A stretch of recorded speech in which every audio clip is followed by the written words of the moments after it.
Now, just to briefly pick up, because I missed to make the point, I forgot to make the point because we were just talking about other things. Thanks. When Jacob Rees-Mogg was replying to Scott Benton, he effectively confirmed what we thought was going to be the case, that if you live in an area of fracking, you are going to get a discount on your energy bills. So if you're struggling to pay for your energy bills, if you're struggling to make ends meet, don't worry. If there's an earthquake under your home, we're going to be able to provide you that financial support. But what he also appeared to be saying in that answer, and it was only what I heard from listening to it, was that support is only going to be there to compensate you for the drilling of the well. So once the well is up and running, and you have and shale gas is being extracted from your, down at the end of your road, he seemed to imply that the financial support wouldn't necessarily continue, because the disruption is there for the moving of for the truck movements and so forth. So what happens now then? Does it have to be voted on? Because it wouldn't. I mean, it'd be an interesting vote, wouldn't it? There are two things Liz Truss. I mean, it's funny. We're only 2 weeks into her premiership, but there are two priorities that her team have talked about. The first priority was sorting the economy out. That's obviously moving on. We're only 2 weeks in. The second one is party management. And what's so unusual about this is that the party management aspect seems to be severely lacking. This isn't her Conservative majority. She didn't win this Conservative majority. She only placed second to get onto the final ballot of candidates in the final round. And that was after a concerted campaign to do down Penny Mordaunt amongst her supporters. So she doesn't necessarily have a huge amount of political capital. So it's unusual, I'd say it's surprising that they've decided to necessarily go down this route on this particular track with fracking and use up what appears to be a lot of political capital with Conservative MPs who are very unhappy about it, at the same time as making their seats more vulnerable at the next election. If, of course, there's fracking in the next couple of years, you see what everybody is warning will happens in terms of people seeing their water supply polluted potentially, in terms of seismic shifts in under people's homes. And then you see a concerted campaign, a very local campaign, particularly at the general election, in particular constituencies where you have fracking wells being drilled. Got it. So we shall watch with interest. There is some good news out there. I don't know if you've seen this story. Someone writing in the Telegraph today has written, someone called Alistair Heath writes, after 6 wasted years, Liz Truss is about to deliver a Brexit that actually works. Yes, I did see that. Yeah, that's good news, isn't it, for everyone? I think Alistair and others have been disappointed until now. Do you? Yes. I think they've written previously that we haven't had the Brexit. Well, you say that, and you may be right, but I think this fella is the second worst editor that City AM ever had. There's another bloke with strange hair who was an even worse editor. It's lovely how that newspaper now desperately tries to disown everything that the previous editors ever did. But I'm reading something from Alistair Heath in 2019. He wrote, Boris's Brexit plan is the real deal. It would be a fatal mistake for the EU to underestimate him now. I think there's an article subsequently, and maybe here's another one here. All Eurosceptics should back this deal. This is as good as it gets. You're faster at Google than I am. Yeah, I am. But perhaps in the next short intermission, I'm cool hand Google. Perhaps in the next intermission, you might want to look at what Alistair Heath and others have said about how it's turned out until now. But look, I'm sort of thinking the period up until June, July of this year, and then perhaps. Does Boris's deal allow us to forge a brave new independent path? If so, it richly deserves Brexiters' support. But now I'm not being funny. This is great news. The same fella now says. I'm going to hang around. Now, so should we take a little breather? I think we probably should. I'm getting some complaints, Theo Usherwood, about your deployment of the phrase mild-mannered in the context of a couple of Conservative MPs, because some of their constituents are telling me that they're anything but. But I understood what you meant. They would be unlikely to speak out against a Prime Minister, a government, a policy, particularly in what is essentially the first major policy announcement she's put before the House of Commons. If you're drawing up a list of rebels, the 3 MPs, Sir Greg Knight, Scott Benton, Mark Menzies, would not be top of your team sheet for the rebels. No, but if they're engaging with constituents on Twitter, they may indeed be anything but mild-mannered. Okay. I'm told. I couldn't possibly comment. I hardly ever go on Twitter. Right. You're still here. Yes, there were two articles I just dug out because I was trying to explain to you that I think Alistair Heath had changed his opinion about Brexit in the months leading up just prior to Boris Johnson's demise. Haven't they all? So 2nd of February, 2022, the headline reads, Boris Boris's betrayal of his revolutionary Brexit mandate is now almost total. The radical promise... Do you think he read the deal, finally? ...embodied in leaving the EU has given way to failing establishment orthodoxy. And then of June of this year, Britain is in ruins thanks to the failed dogmas of our permanent leftist elite. Fantastic. Tony Blair, how long have the Conservatives been in power? 12 years. Tony Blair has had the last laugh. The European Court fiasco They get paid shows who really rules in the UK. This is the Daily Telegraph's comment pages, which, I mean, I shouldn't do this. I recommended something very, very funny earlier, that clip of the late, great Jerry Anderson speaking to a farmer about hypnotising chickens.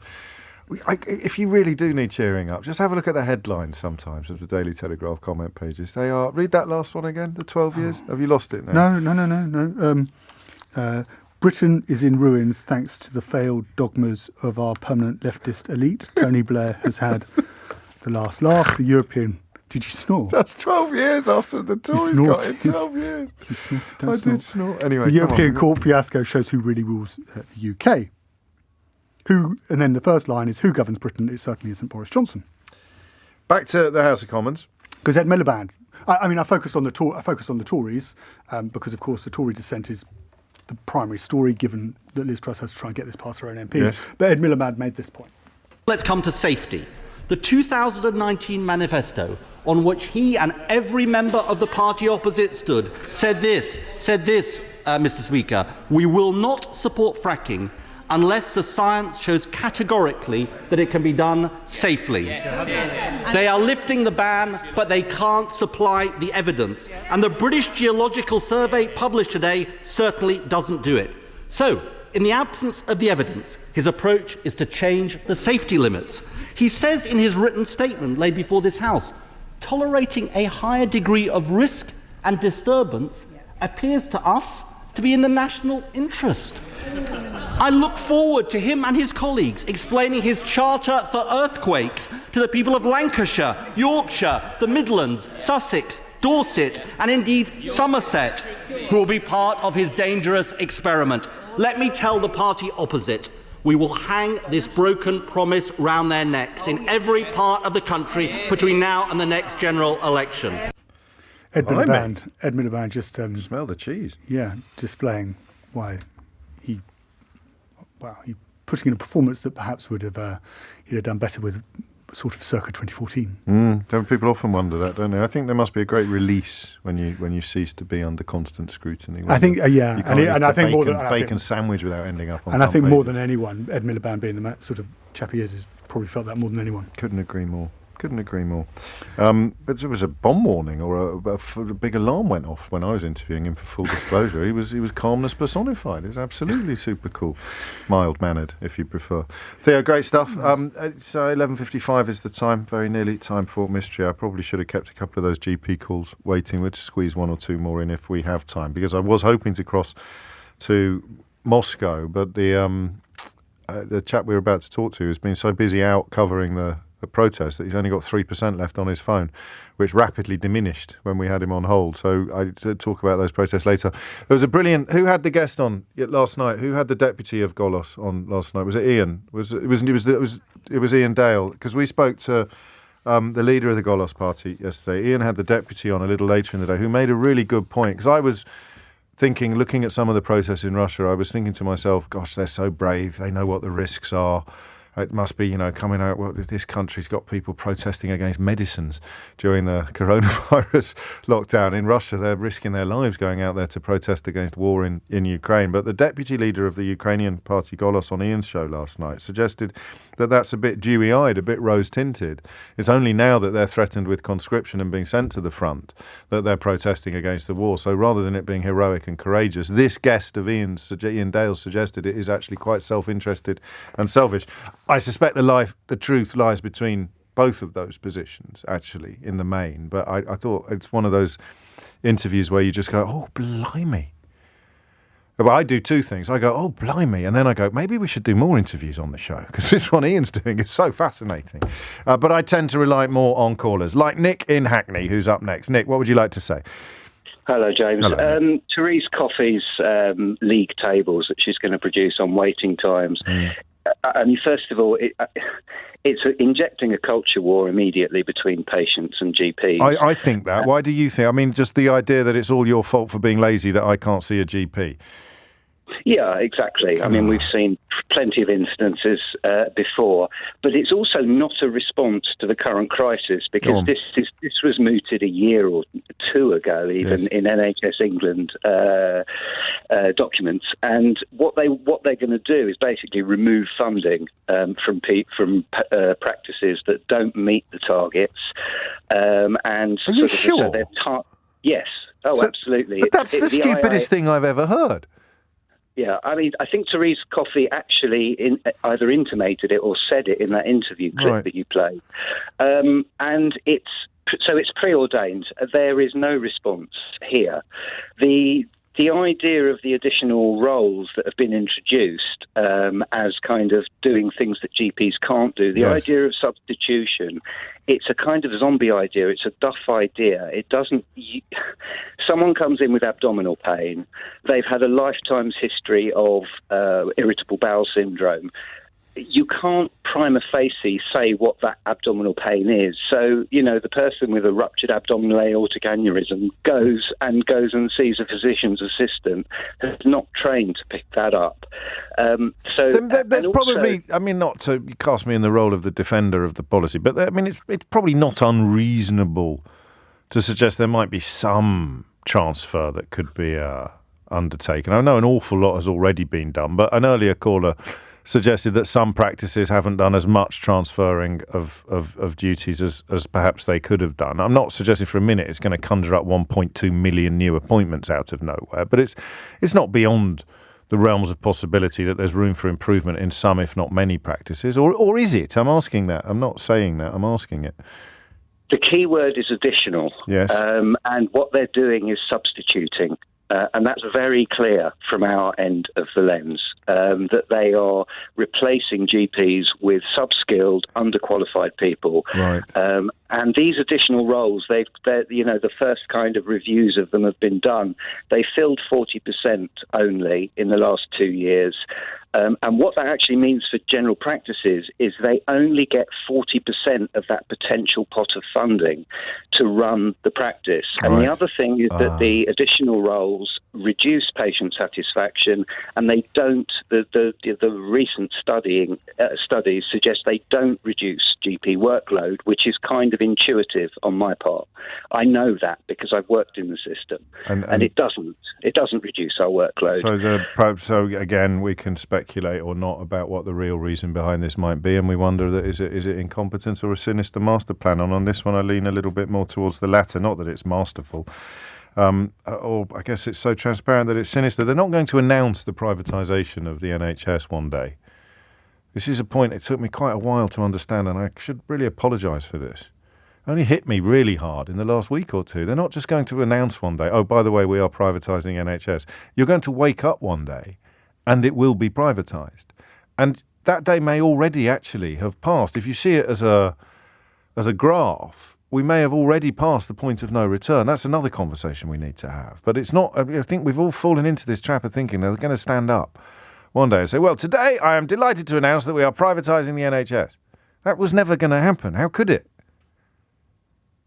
But one day we're all going to wake up and realise that it already has. And it's 4 minutes after 12. You're listening to James O'Brien on LBC. If you're wondering where the Mystery Hour sound effects and theme tunes have gone, do not worry. They are on the horizon. But as is often the case on Thursdays when there is movement in the interest rates, we must pay a little bit of attention to that first. On this occasion with the assistance of Justin Urquhart-Stewart, the co-founder of the regionally investment platform. Up by 0.5%, Justin. Some talk earlier that it could be as high as 0.75%, but I mean the highest rise since 1989, I think. Nonetheless, just talk us through why they've done it and how we will be able to tell whether it's working. Okay, primary reason they've done it is to try and fight inflation. But then again, they've got to be extremely careful because by putting interest rates up, you're also making the cost of money more, and therefore you could actually make the growth in the economy slower. So obviously the new Prime Minister wants to grow the economy, but the Bank of England has got to try and control inflation. It's which one do you actually press first? So as far as they're concerned, put interest rates up now, conquer inflation, and then when the economy does move into more of a slowdown, maybe a recession next year, then you could cut rates. But difficult to cut rates when they're already so low. Crikey, that was a fairly comprehensive answer and delivered in double quick time as well, Justin. Thank you thank you very much indeed. So I mean, if recession is looming, then that will be the point at which we could decide whether the Bank of England has got it right today or not. Yeah, that's going to be the issue. It'll take some time to come through. The economy is very weak and going to get weaker, I'm afraid. And, of course, we have got more inflation, not least of which all the energy issues and, of course, the commodity prices. Good news, though, is next year we can actually see some of those commodity prices coming down. So inflation isn't here forever, but it's got to take some time. It's going to be painful in the meantime, particularly for energy, for individuals, and specifically for small businesses. And in the context of individual sort of household financial situations, this is obviously bad news for people who are not tied into long-term, fixed-term mortgages at a lower rate than is now available. And yes, even for those who are on fixed terms, when they find coming off it, they then may find they don't qualify then for a mortgage because actually the cost of money has gone up, and so therefore what was applicable when rates were much lower may not be applicable now, and that could leave them in the nasty trap we saw about 25 years ago. History's repeating itself here. Oh, yikes. Justin, thank you. Albeit that the tidings may not be glad, they're delivered with verve, for which we are very grateful. Justin Urquhart-Stewart there, the co-founder of the Regionally Investment Platform. And I have to tell you, I barely mentioned it. I gave a quick heads up, half an hour ago that Mystery Hour was on the way?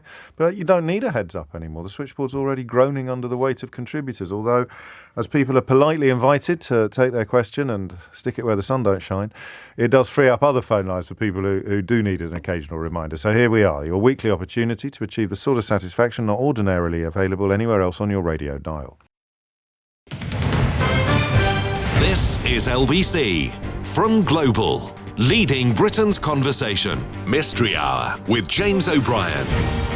I've got the bed now, so I've got to talk for a minute with the music playing in the background before we can get stuck into Mystery Hour proper. So if you have a question that is in need of an answer, a who, a why, a what, a where, we haven't done this one for a while, a who, a why, a what, a when, a wherefore, even the occasional whither, then the number you need is 03456060973. If you're not familiar with this radio feature, then I am fairly confident that you will have a proper giggle between now and 1 o'clock today. If you hear somebody else ask a question to which you know the answer, then honour demands that you ring in and supply that answer, but you are not under any circumstances allowed to look things up. Ever. That makes a mockery of the whole practice and would certainly, with even a scintilla of suspicion that you've done that, exclude you from the opportunity to win a brand new Mystery Hour board game, which every caller to the programme can do. I.e., every caller has a chance to do it. The best contribution between now and 1 o'clock will be the one that wins the board game. The terms and conditions are at lbc.co.uk, and there is a term and condition I can tell you about, actually. It's only if you're in the UK. Quite a lot of international calls over the years, but particularly in the last couple, and I mean, just in the last, quite a lot from the Republic of Ireland. So anyway, you've got to live in the UK in order to be able to win the Mystery Hour board game. 9 minutes after 12 is the time. I think we just crack on, will we? I can't think of anything else. Can you? No? Sean's in Manchester. Sean, question or answer? Hello, James. Hello. I can't believe I'm finally speaking to you. Well, you are. Long time listener, bingo card, etc. Thank you, man. What would you like? Question or answer? Yeah, question, please, James. Let's go. It'd be weird if it was an answer, wouldn't it? Well, people say that, but you know, I like to keep people guessing. So just with the passing of the Queen recently, it was just a question that kind of got into my mind. I was thinking if kind of in a hypothetical, world, and with all respect and everything, obviously. You sound like me last week. You're frightened of putting even the vaguest foot wrong when it comes to myself in knots. My girlfriend told me not to ask this question. Well, because it's too soon. No, not that it's too soon. She thought that it might come across as disrespectful or something, but I don't mean any disrespect if it does sound that way. I'm worried now because your girlfriend. Put your finger on the button, James. Go on then. Let's see. I'll decide whose side I'm on, yours or your girlfriend's. What's your girlfriend's name? Okay. Natalie. All right. Okay, Natalie. Let's go. All right. So in a hypothetical world, just if circumstances were different, and the next in line for the throne was a child, like a little boy or a little girl, would that little child be crowned king or queen then? I mean, I know it's happened in history. I think there was a French king once that was like 4 or 5 years old, something like that. But obviously that was a long time ago. Well, Edward was very young. Is there a protocol? Yeah, I mean, is there a protocol in place or anything? Would I don't know. Well, you have a regent, don't you? You have a, or I forget exactly what the language is. You have someone who rules in place of a cousin or until they are of an age. So someone would look after it until they were 18 or something. That was what we would think. That's what I was thinking. Exactly, but I mean, you're right. I think Natalie was worrying unduly. The reason why it seems a bit icky is because we inevitably now start imagining precisely what circumstances this would involve. Yeah, well, but we don't need to articulate it. We don't need to say it out loud. Of course. And what are we asking? Whether or not they would become king, or whether or not they would be crowned? Because I don't know that you'd have a coronation. Henry VI, I think, was a kid when they came. So what would happen? What would happen if the heir to the throne was, let's say, for the sake of argument, 8 years old, when the monarch passed away? Yeah, exactly. I like that. Would they be crowned, or would it go on for until they're 18? Would someone look after it and be someone in their placement? I don't know, something like that. No, good man. I like it. Thank you, Sean. Thank you for the kind words. Beautifully broken duck there on the programme, on Mystery Hour in particular, and in the mix now for the board game. What would that'd teach Natalie a lesson, wouldn't it? If he came away with the board game there, trying to rain on his parade, trying to get him to wind his neck in on that question. If the heir to the throne was 8 years old and the monarch passed away, what would happen in modern Britain, in the modern United Kingdom? 0345 606973. Leah is in Southwark. Leah, question or answer? I have a question. Carry on, Leah. So my fiancé and I were watching TV the other night, and the subject came up of deaf people and accents, and we were wondering, can deaf people who lip read identify accents? Oh, this rings a bell. Have we done this before? No? I can't remember. I hope not. How would that work? I'm just trying to think. I'm going to do a few accents. No, I mean, I'm Northern Irish. Are you? You don't sound it. No, I've lived in England for a long time, and to be honest, I never had much of a Northern Irish accent to begin with. No. But there are certain words, and particular words, that have an O sound in them. Yeah, I mean, it just came out then. It was almost like you did it on purpose. You came, hi, night, especially if I don't think about it, it comes out like I. Yeah. So obviously, that's a different kind of mouth movement that I make. Hi, night, Brian Kai. Hi, night, Brian Kai. So my mouth now is in making different. I won't do any other word. Hi, night, Brian Kai. My mouth is making different shapes from when I go, how now, brown cow? How now, brown cow? Hi, night, brown cow. Yeah. Ooh, good question. Very good question. I shall try and find... We thought that would be a good one for you. Well, it is. I mean, whether or not we get an answer to it, I do not know. But we've had some beautiful answers to questions related to deafness over the years. But we shall have to wait and see whether we get another one today. Leah, thank you. Hi, no. I'll stop now. Sorry. I'm trying to think of other accents. They do Liverpudlian, because you really stretch your mouth like that, don't you? They do that, don't they? They do that, don't they? Hi, no, Brian, hi. They do that, don't they? You've got to be seeing different lip movements. Anyway, we'll find out. Fiso is in Truro. Fiso, question or answer? Hi, James. I have a question, please. Carry on. May I just say your accent's almost as bad as my other half, and she's trying to do them as well. How dare you?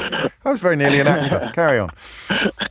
I'm really interested to be on, so thank you very much for having me. You're welcome. I'm just wondering, so you see it primarily in America and stuff, but you know how they tie cans to newlyweds' cars? Yeah. Just wondering where that originated from. I mean, literally the cans, not just the writing "just married" on the back of it and tying anything. Not just married, but so they'll tie like cans so that when they drive off, it's all like dragging on the floor, making a bit of a clatter and stuff like that. Yeah. When did it start? Where and why? Really? Yeah. Well, yeah, I quite like that. Have you got nuptials on the horizon or anything like that? Have you been attending a lot of weddings lately? No, it was just something I saw on TV last week, and I've actually been sitting on this for over a week, and I've honestly been fighting myself not to Google it. So I thought, okay, I'll ring in and ask you guys. So yeah. All right, we'll try and find out for you. Maybe something that's lost in the midst of time, but somebody somewhere must have been the first person to do it. I know what, mate. Let's tie some cans to the back of their car. Hey, woo! And then it caught on. I bet they're surprised. It's a bit like when the Earl of Dartmouth invented darts. I bet if he was still around today, he wouldn't be able to believe how popular it is. Mystery Hour with James O'Brien. This is LBC. 18 minutes after 12 is the time. Speaking of mysteries, Jacob Rees-Mogg has just claimed that some of the opposition to fracking in this country was funded by Vladimir Putin. I wonder whether the fella's having some sort of moment. I mean, because Johnson gave him a made-up job, didn't he? Minister for Brexit Opportunities. That's like, you give that to the kid on sports day who's going to come last in everything. You invent some new sport that the lad's going to be able to do well in. Like, we're going to have a real good top litter picker or something like that. So what can we do with Rees-Mogg? The base love him. The kind of Brexity racist base love him.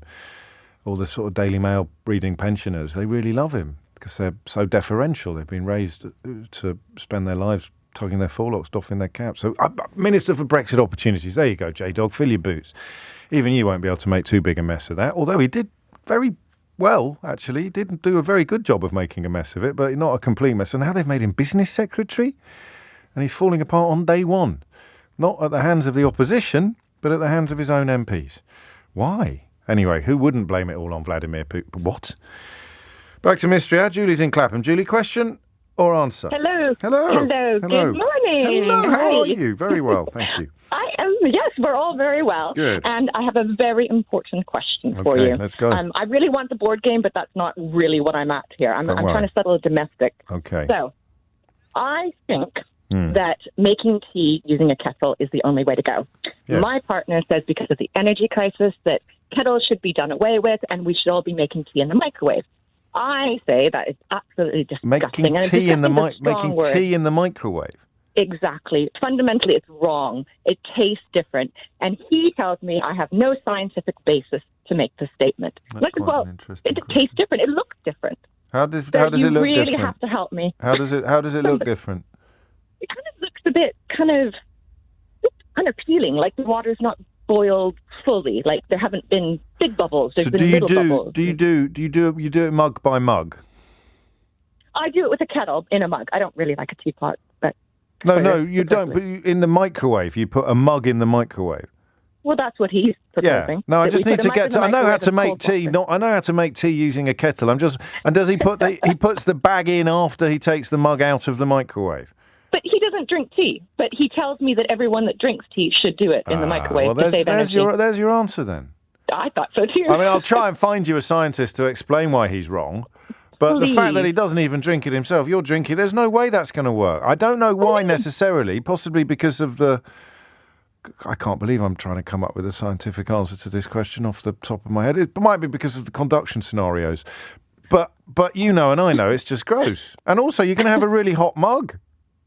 Yeah, it's wrong. Okay, all right. I'm not here to. I don't want to make a habit of settling domestics. I think it pollutes the purity of Mystery Hour. But I will try to get you a scientific explanation of why heating your water in a mug in a microwave to make your cup of tea is going to have a deleterious effect on its flavour. Well played, Julie. I actually feel for you. Actually, I resist. Seriously. Stick up for yourself. 21 minutes after 12 is the time. Ola is in Stratford. Ola, question or answer? Question, please. Carry on, Ola. Why do chameleons change to different colors of objects that come close by to it? What? Why do chameleons change colour? Yes. Okay. Yeah. Let me explain again. Okay. I think I know this. Okay. I would love to know the answer. I think I'm going to tell you. Please do. Okay. I want you to imagine a chameleon. Okay. Sitting on a blue table. Okay. The chameleon is currently green. Yes. Now I want you to imagine an eagle flying in the sky overhead. Okay. The eagle looks down.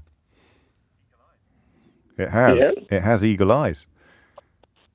And it sees, what does it see on the blue table? The chameleon. What colour is the chameleon? Green initially. And now the chameleon has turned blue. What does the eagle see on the table? With the blue, is it?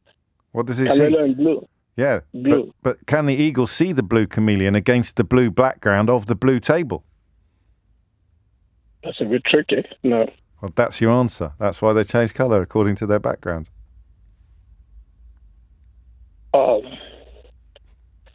So what if it's black? Yeah. And the eagle look at it and it turned something passed by, which is red, and it turned to red. Yeah, I mean, it's not foolproof. Chameleons still get eaten, but the simple question of why they change colour to match their background is to hide from predators. It's camouflage. So what's the mystery behind it, that camouflage then? You can't answer that question. You're allowed one question. I can't talk you through the chemistry or the biology of it. I've merely talked you through the efficacy of it or the reason behind it. Okay. Thank you very much. No, thank you very much, Ola. And I look forward to your next call. I think I'll have a round of applause for that. Thank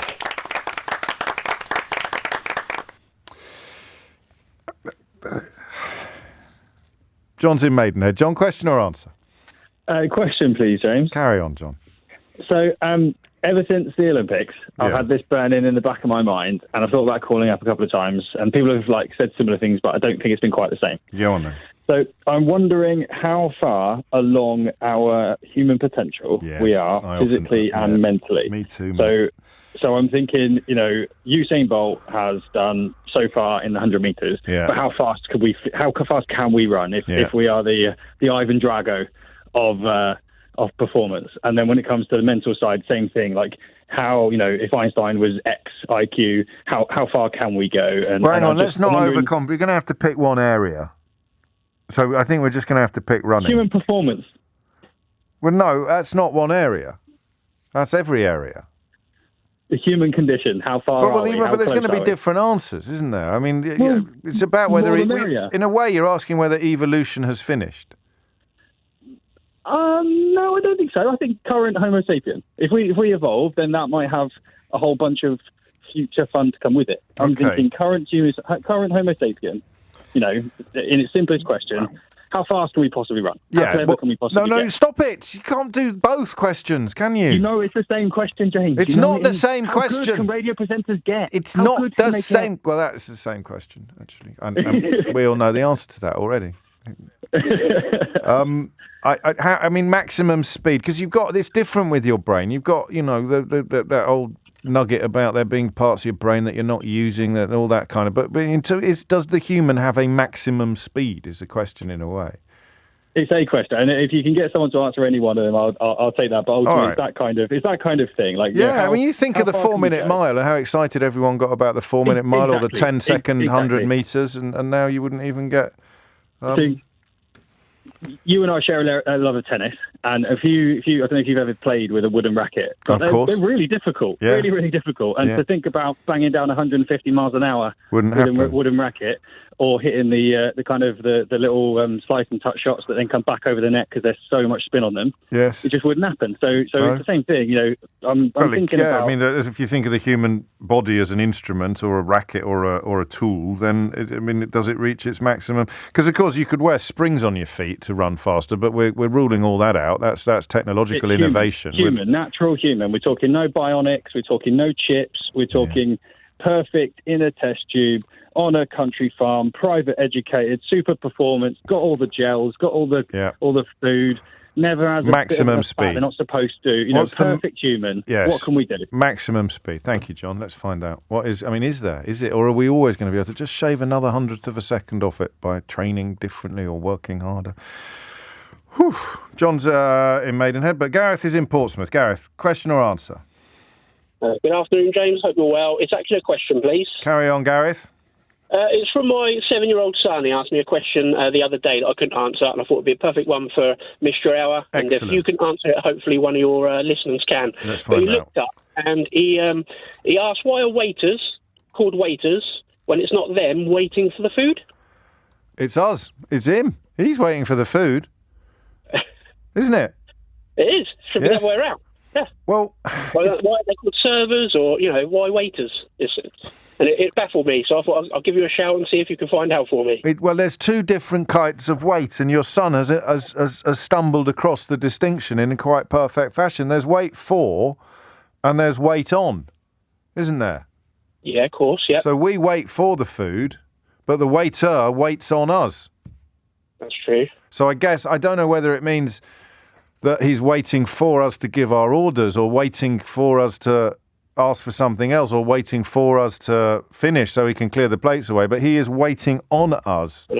And we are waiting for food. So I don't know, I know what 7-year-olds are like. I don't know if he's going to be satisfied with that answer. Well, we'll soon find out. Well, it's up to you, Dad. Are you going to accept it, or are you going to, I mean...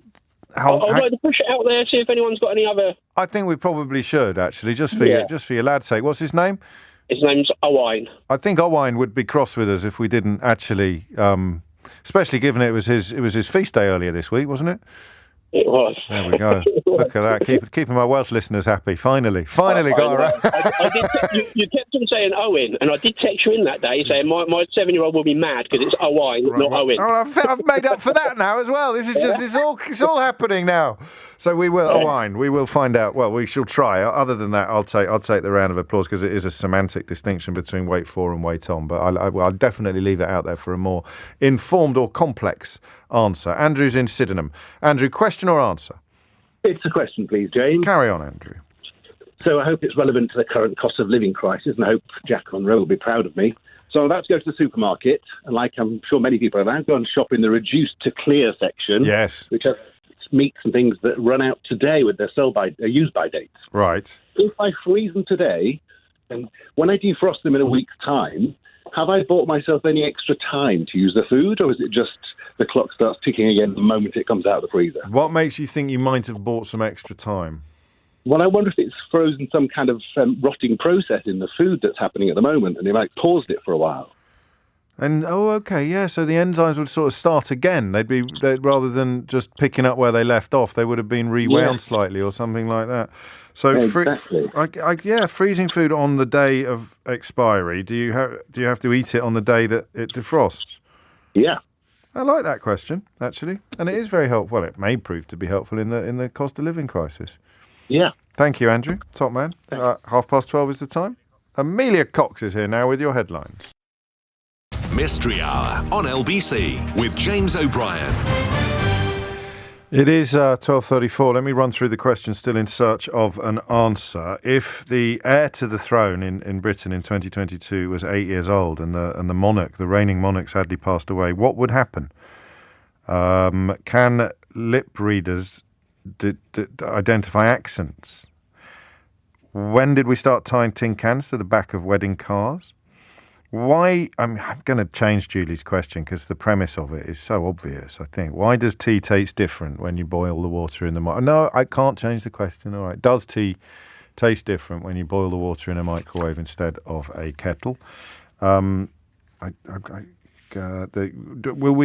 humans ever have a maximum speed? Will we ever reach a maximum speed? Why are waiters called waiters when it's the customers that do the waiting?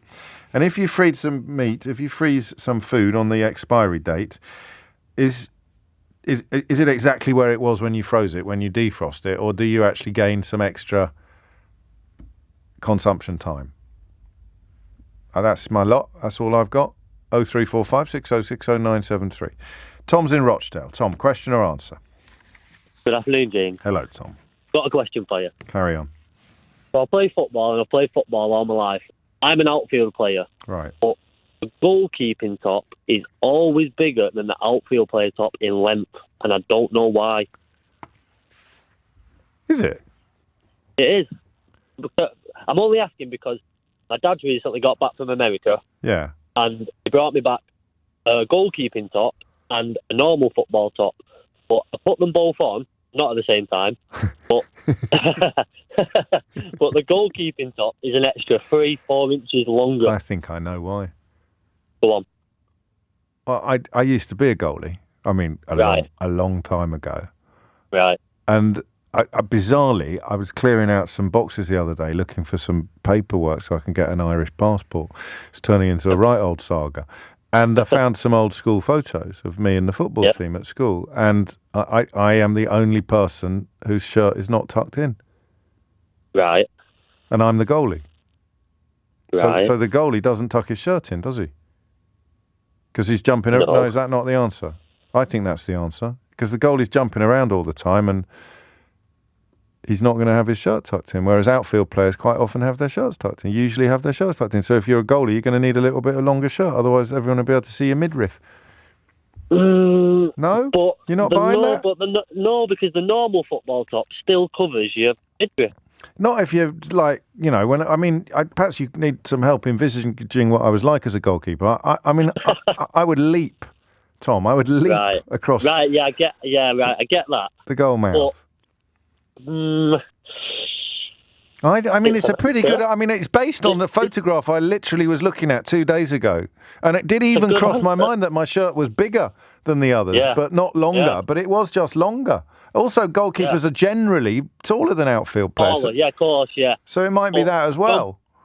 But from when I've played football, and I still play now, it's even younger. The goalkeeping top is slightly longer, even though anyone could wear it. You know what I mean? Well, that would be back to the diving and ducking and diving answer, wouldn't it? So it's going to be 52% ducking and diving, 48% probably taller. Yeah, okay. Well, you don't sound satisfied. Oh. What do you want from me? What else could it be? What? Oh. See, that's it. I don't know. All right, and you're still not happy, are you? I can tell. I'm slightly happy. Slightly happy. It's an answer. Yes, but not necessarily. I'll ponder on it. I'll leave it. I'll put it in brackets because I'm not being an applause hound today. But I think it's going to be. See, I thought it was to do with the jumping, but then. Well, then leave. Forget the jumping and go for the taller then. Go for the size then, rather than the.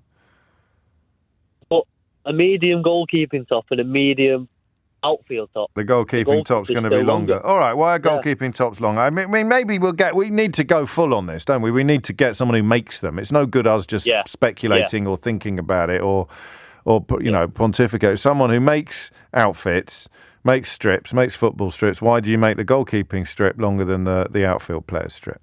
That's a good question. Right, there we go. Let's do it. What do you mean it's a good question? It's your question. Well, thank you, Tom. 12:39 is the time. I could do some answers now. Judy's in Littlehampton. Judy, question or answer? Hi, James. It's an answer. Carry on. You had a question about whether a lip reader can identify accents. Yes. I am a lip reading teacher. Oh.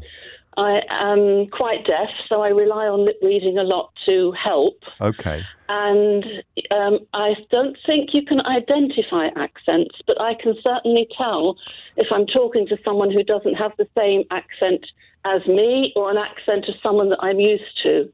So just as an example, sorry, I'm a bit out of breath because I've been in the car. Take that, Judy. You have all the time in the world. Okay. I had a lady in my class who came from somewhere in the Midlands. I can't quite remember where. I think further north than the Midlands. And we say Bath. She would say Bath. Yes. And if you look at that in a mirror, they look quite different. So I would know that she was speaking in an accent that wasn't my normal one. But I don't know that I'd be able to identify that she came from Manchester or Liverpool or Ireland or anywhere else. But you knew... It's just that it's different to what I'm used to. Yeah, but you knew she was saying Bath. In the context of the sentence, right? Yes, because when you're lip reading, your brain is working a little bit harder than when you're just listening, isn't it? You're putting much harder. Yes. Oh, I love that. It's a perfect answer. Okay, good. No, thank you, Judy. I'm going to give you a round of applause. I mean, a lot of people will be wondering how you're hearing me now, as it were, if you don't mind me asking. Oh, I'm hearing you. Well, I have profound hearing loss in one ear, severe in the other. So I can hear, but it's very difficult to identify precisely the meaning. Okay. I have a gadget I wear around my neck, which is my mobile phone, which you're on here, goes directly by Bluetooth to this gadget, and that's transmitted to my hearing aid. Fantastic. So I'm not hearing anything else in the room. I'm getting the sound from the radio directly in my ears. So you will hear I would not really be able to hear it. So you will hear your round of applause. Oh, great. Thanks. Splendid. Thank you, Judy. Thank you. Thank you. You can get back in the garden now. 12:41 is the time. Guy is in Forest Hill. Guy, question or answer? It's an answer. Carry on. The answer to your frozen food question, you don't get any extension on the shelf life. You don't reverse that degradation by freezing. No. Qualifications?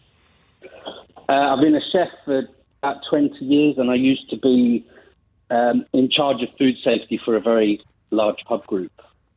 Sounds reasonable. And in fact, it often says, doesn't it, that eat within 24 hours of defrosting. Of defrosting, yeah.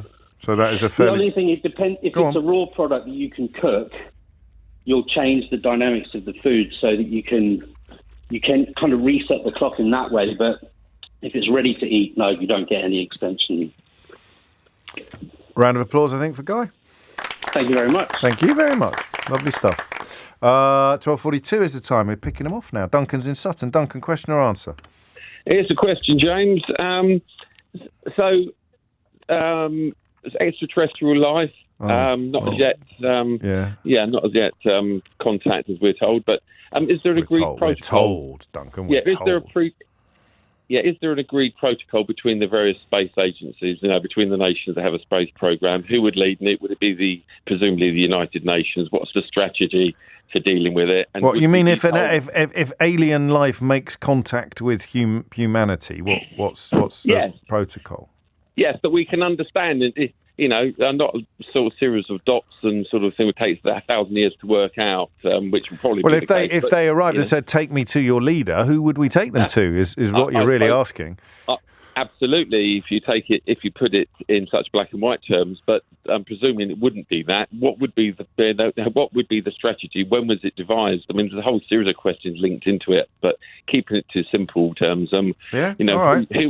Who leads on it, and I suppose how often is it? Isn't there an international space agency or something? I don't know if that would be it. No, well, everyone would assume NASA would, but the Chinese and we're presuming the Russians, if they're. That's why I said international, not American. Yeah. Well, anyway, I don't know why I haven't got a clue. I'll find out. No. All right. Okay, stick it out. I mean, obviously, there's a Ray Liotta here for any actual aliens who are listening, isn't there? There's a Ray Liotta just waiting to be picked off. But Yep. There's a few parts of London I could suggest they may have greater input for that. We shall discover. Thank you, Duncan.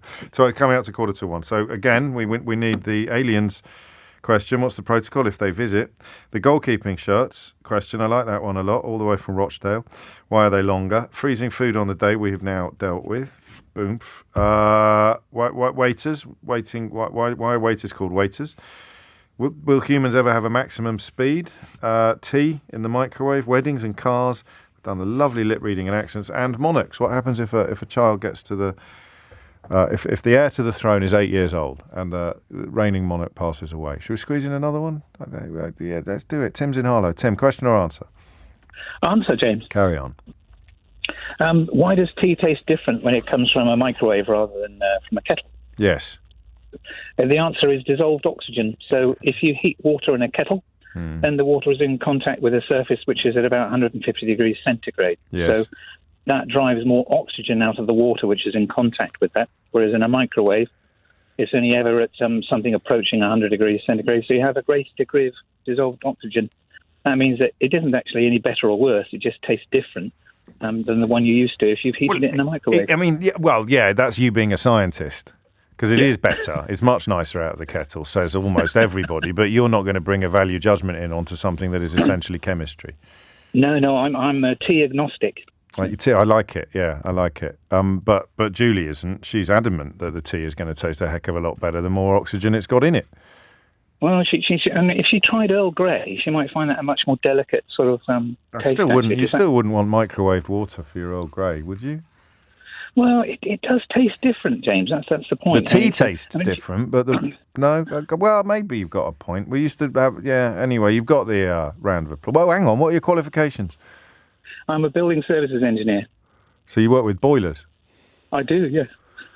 It's a joke there that I don't think I can make in the current. No, I spend all day with a bunch of old boilers. Hey! A round of applause for Tim. Thank you. Thank you, mate. It's 12:46. Mystery Hour on LBC with James O'Brien. Call 0345 6060 973.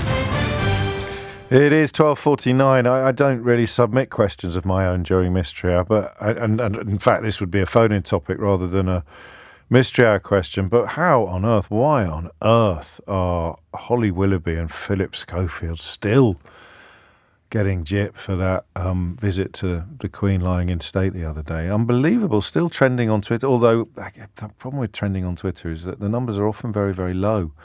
Luckily. Otherwise it'd be really hard to do. 2,382 at the moment, but they're still there. Hashtag Holly and Phil, and the tweets are still pouring in. I guess people, who well, anyway, that would be my question, but we're not doing it today. Ray's in Orpington. Ray, hang on, I've got some science first. Ian has done this for us. He goes, in the interest of science, I'm making tea using a microwave. I used a jug of water, half a litre of water in a jug. It took 7 minutes to boil in a 240-volt microwave.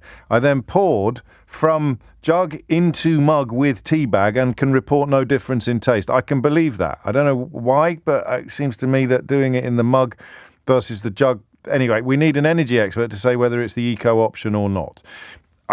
Different question, but I thought I'd share it because it's science. So our expert has confirmed that there will be a difference in taste because of oxygen or something. But whether or not that changes, depending on how much water you put in the microwave or something, I do not know. I do know, however, that Ray is in Orpington. Question or answer, Ray? Answer. Carry on. A child would become king or queen the moment the sovereign dies if he or she is heir apparent. The king is dead, long live the king. Henry VI became king at 6 months old. Yeah. And Edward VI became king when he was Prince George's age, 9. He did. And did they have coronations? That's what I was going to come on to. I thought you might. Because, of course, first of all, traditionally, a regent would be appointed until they came of age, I guess, traditionally would have been 21. The regent traditionally would be the former king's brother, if available. Right. If there were none, then a trusted lord. That's why you get in the case of Edward V, he was about 12. They were the princes in the Tower, of course. He and his younger brother, Richard, I think it was, were thought to be, it's a very controversial area, thought to be bumped off by the regent, Richard III, of course. Right. Yeah. So that is what would happen until they came out. Now, when it comes to a coronation, it seems a bit... if I don't know that Henry VI had a coronation. Of course, a coronation is not essential. Edward VIII was never crowned. It was intended to be, but he didn't last long enough as king. This is correct. So it's not essential. But so I would guess that, for instance, we saw Prince George attend the funeral. So it wouldn't be inconceivable, as it was in the case of Edward VI, that if you're 9, you can stand upright and you can have a crown on your head. But what I think is interesting, in recent times, it has not been inconceivable that a situation could have arisen when the regent would either be Prince Andrew or Prince Harry. There's a thought for the listeners. Or Prince Philip.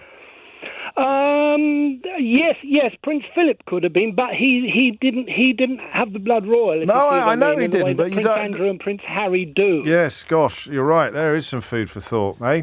Qualifications? A teacher, went to Cambridge, did English literature. Well done. It's all there. It was all there. Drawing on your Shakespeare knowledge and your history and all of that. Always have. A round of applause for Ray, please. Thank you, Ray. Well played. Great answer. I'll just add that to my records. Peter's in Dudley. Peter, question. Hey, James. Hello, Peter.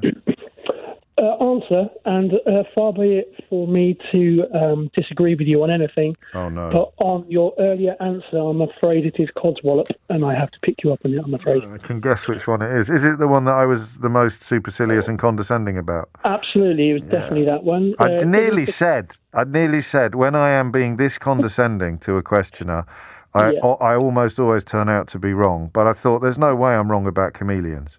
No, you are, I'm afraid, and you put your foot right in it. So, common misconception that it's about camouflage. I almost thought you did it on purpose, James, but it's not about camouflage. It's about two things. Number one, it's about temperature regulation, and the second one is about communication with other chameleons. So, are you kidding me?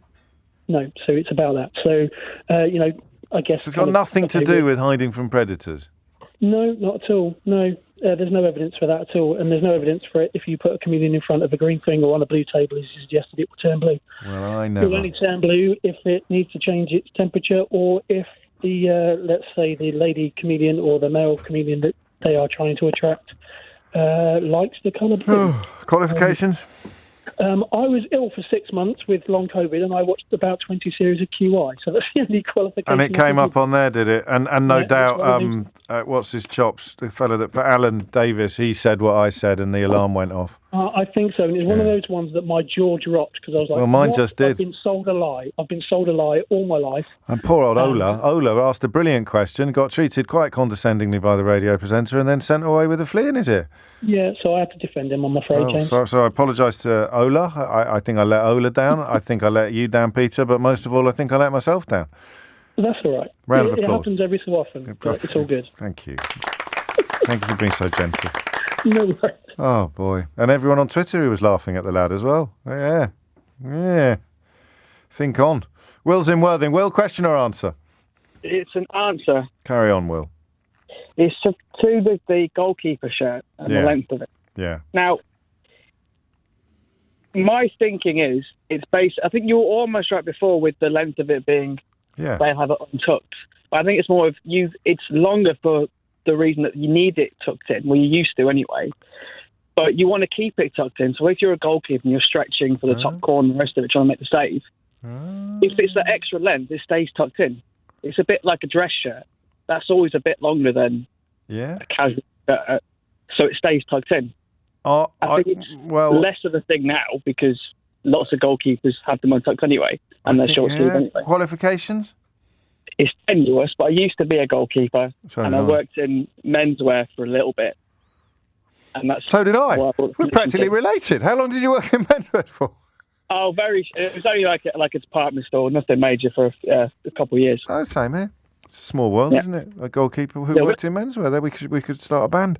The tucking in stuff. Are we sure about that?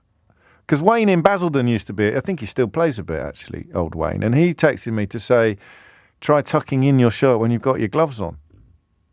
Well, I thought about that, and I looked at pictures of the legend Neville Southall, and his shirt's always tucked in. Yeah, but he was a particularly well turned out player. I had Andy Burnham on Full Disclosure yesterday. He's coming out next week talking about that era of Everton. They were winning everything, weren't they, at that time? All right, I'm going to give it to you. So it's one or the other. It's either because it is because So actually, we're both right. The question is, why are goalkeepers' shirts longer than outfield players? And the answer is because they jump about so much. And it keeps it tucked in. Or not. Or not. Well, I think it would. I do too now, but still, you didn't need to add the second bit for the question to actually get over the line. Oh, okay. Because they jump around so much. Yeah, we'll ignore that last bit then. Yeah. Round of applause for Will. Vicky's in Hounslow. Last one probably. Question or answer, Vicky?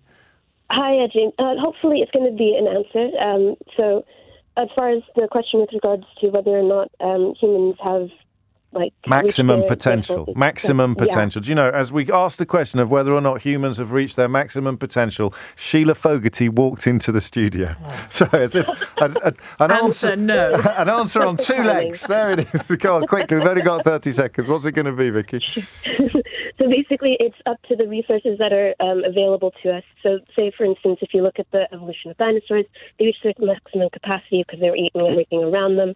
And if you look at human beings, we have technology to assist us with certain things. Sure. So it's going to limit us as far as the actual evolution that we're going to need. So whatever necessary. So because we've stopped evolving, or because we've got so much technology, we're unlikely to evolve? Well, it's a certain direction. It will be a different type of evolution, whether or not it's something that will help us to reach our maximum potential. Is totally dependent on our choices. Qualifications?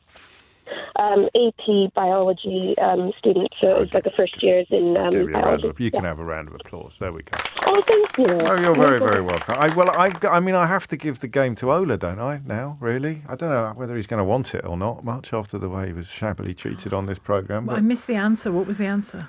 Well, to the chameleon. I thought what you thought. Yeah, it's all about temperature regulation and mood and communicating with other chameleons. It's got nothing to do with... A bit like menopausal women.